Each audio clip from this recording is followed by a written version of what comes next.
આ વિડીયો છે. આ માણસ બિલકુલ ભણ્યો નથી. આ માણસ બ્લડ સેમ્પલ લે છે ગાંધી હોસ્પિટલમાં. આની પર ખરેખર ત્યાં સીડીએમઓ શું કરે છે, સવાલો ઉભા થાય છે.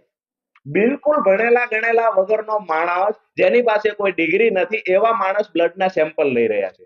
આજે હું પોતે મેગામોલની સામેની ગલીમાં સંજીવની હોસ્પિટલના નામથી, જે સંજીવની લેબોરેટરીના નામથી જે લેબોરેટરી ચાલે છે, એમાં જ્યારે લેબોરેટરી કરવા માટે હું ગયેલો, જ્યારે લેબોરેટરી થઈ અને જે લેબોરેટરી ટેસ્ટિંગનું જે અમને પરબડિયું આપવામાં આવ્યું, એની અંદર સહયોગનું નામ લખવામાં આવ્યું. એટલે કે સહયોગ લેબોરેટરી ની અંડરમાં સંજીવની હોસ્પિટલ, સંજીવની લેબોરેટરી દ્વારા ત્યાં બ્લડ કલેક્ટ કરવામાં આવે છે. હવે જે માણસ બ્લડ લેવા આવ્યો એને મેં પૂછ્યું તમે કેટલું ભણ્યા છો, તો જવાબ મળ્યો કે માણસ એક પણ ચોપડી ભણ્યો નથી. મેં કહ્યું છતાંય તમે ભણ્યા નથી, તેમ છતાંય તમે બ્લડ લ્યો છો?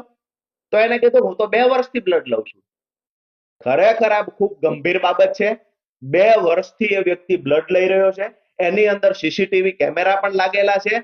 જો ખરેખર આરોગ્ય વિભાગ દૂધે ધોયેલા હોય અને આરોગ્ય વિભાગને દરેક લેબની અંદરથી જો કરપ્શનના પૈસા ન જતા હોય, તો સંજીવની લેબ મેગામોલની સામેની ગલીમાં આવેલી છે, સહયોગ લેબોરેટરીની અંડરમાં કામ કરે છે.